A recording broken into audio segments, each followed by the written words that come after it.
నమస్తే, welcome to iDream special drive. నేను మీ మాధురి. వరుస భూ ప్రకంపనలతో జపాన్ వణుకుతోంది. జపాన్ పశ్చిమ తీరంలోని ఇషికావా ప్రిఫెక్చర్ సమీప ప్రాంతాల్లో సోమవారం సాయంత్రం 4 గంటల తర్వాత రిక్టర్ స్కేల్పై 4 కంటే ఎక్కువ తీవ్రతతో 155 సార్లు భూమి కంపించిందని జపాన్ వాతావరణ శాఖ తెలిపింది. ఇందులో సోమవారం నాటి 7.6 తీవ్రతతో వచ్చిన భూకంపంతో పాటు 6 తీవ్రతతో నమోదైన భూకంపాలు కూడా ఉన్నాయని వెల్లడించింది. ఈ రోజు తెల్లవారుజామున కూడా 6 సార్లు శక్తివంతమైన ప్రకంపనలు వచ్చాయని జపాన్ పేర్కొంది. ఇక భూకంపం దాటికి వేల ఇల్లు, భవనాలు నేలకూలాయి. మరికొన్ని పాక్షికంగా దెబ్బతిన్నాయి. మరోవైపు మృతుల సంఖ్య కూడా పెరుగుతుండటం తీవ్ర ఆందోళన కలిగిస్తుందని, ఈ భూకంప ఘటనలో ఇప్పటి వరకు సుమారు 30 మందికి పైగా ప్రాణాలు కోల్పోయినట్లు జపాన్ మీడియా వెల్లడించింది. అందులో ఇషికావా నగరంలోని అత్యధిక మంది మరణించినట్లు పేర్కొంది. మరణాల సంఖ్య మరింత పెరిగే అవకాశం ఉందని అంచనా వేస్తోంది. రిక్టర్ స్కేల్పై 7.6 తీవ్రతతో వచ్చి భారీ భూకంపం నేపథ్యంలో సునామీ హెచ్చరికలు జారీ చేశారు. ఈ క్రమంలో జపాన్లో సునామీ రావడంతో అలలు మీటర్ ఎత్తు వరకు ఎగిసిపడ్డాయని, దీంతో పలు ఇండ్లు ధ్వంసమయ్యాయని, వాజిమా పట్టణంలో దాదాపు 30 భవనాలు కూలిపోయాయి. ఇక విద్యుత్ సరఫరా నిలిచిపోవడంతో 43,000కు పైగా నివాసితులు అంధకారంలోనే ఉండిపోయారని అధికారులు చెప్పారు. ఇషికావా తీరంలో అలలు విరుచుకుపడ్డాయి.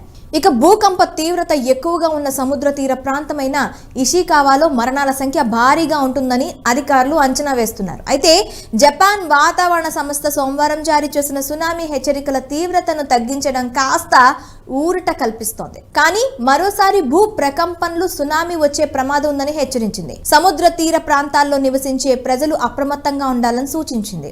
జపాన్లో సంభవించిన వరుస భూకంపాల ఘటనపై టాలీవుడ్ యంగ్ టైగర్ ఎన్టీఆర్ దిగ్భ్రాంతి వ్యక్తం చేశారు. గత వారం తారక్ వ్యక్తిగత పర్యటన నిమిత్తం జపాన్లోనే ఉన్నారు. సోమవారం రాత్రి హైదరాబాద్ వచ్చారు. గత వారమంతా అక్కడే ఉన్నాను. ఆ ప్రాంతంలోనే భూకంపం రావడం నా హృదయాన్ని కలిచివేసింది.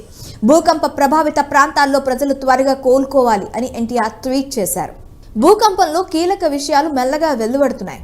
జపాన్లో భూకంపం విలయం సృష్టించింది. అగ్ని ప్రమాదం జరిగే ఒక వీధిలో 200 భవనాలు కూలిపోయాయి. పర్యాటక ప్రదేశమైన వాజిమా నగరంలో అసైచి వీధుల్లో భూకంపం కారణంగా భారీ అగ్ని ప్రమాదం చోటు చేసుకుంది.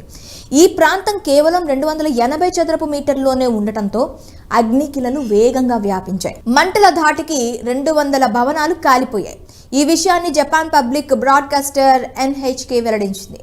ఈ నగరంలోనే ఇప్పటి వరకు 14 మరణాలు నమోదయ్యాయి. కొన్ని భవనాలు ఇప్పటికీ మంటల్లోనే ఉన్నాయి.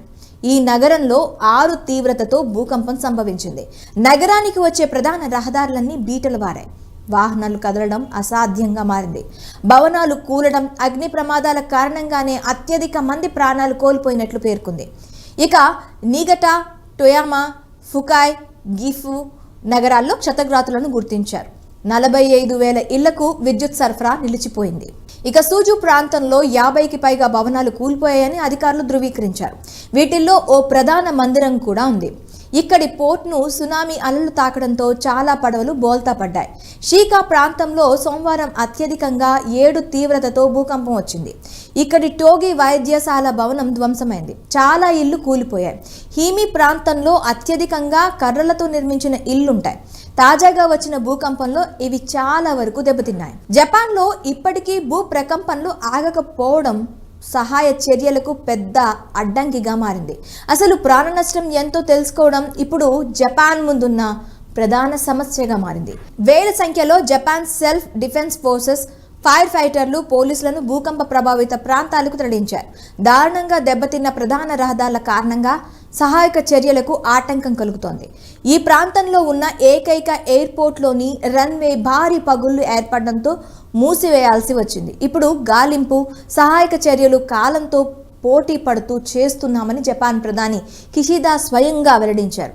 ముఖ్యంగా భూకంప ప్రభావిత నోటో ద్వీపకల్పానికి సహాయక బృందాలు చేరడం ప్రధాన సమస్యగా మారిందని ఆయన వెల్లడించారు. సాధారణంగా భూకంపం నేరుగా మనిషి ప్రాణం తీయదు. కేవలం కూలిన భవనాలతోనే ప్రాణ నష్టం ఉంటుంది.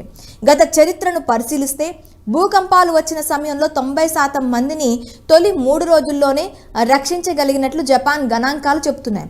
దీనికి తోడు వాతావరణం, సహాయక బృందాలు